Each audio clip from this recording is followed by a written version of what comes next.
Buying your first car is exciting, but it can also be overwhelming. With so many options, how do you choose the perfect one? In this video, we'll break down everything you need to know before making that big decision. First things first, set a budget. It's not just about the price of the car. You also need to consider insurance, maintenance, and fuel costs. A good rule of thumb? Stick to what you can comfortably afford without stretching your finances too thin.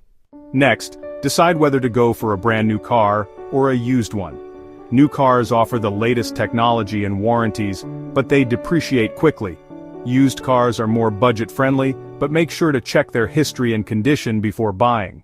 Think about your lifestyle. Do you need something fuel-efficient for city driving? A hatchback or sedan might be perfect. Need extra space? Consider an SUV. The key is to find a car that fits your daily needs. Safety should be a top priority, especially for new drivers.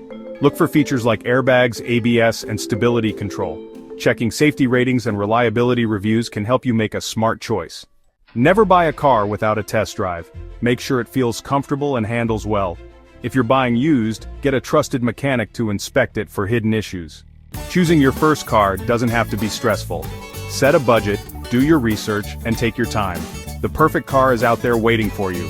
If you found this video helpful, don't forget to like and subscribe for more tips.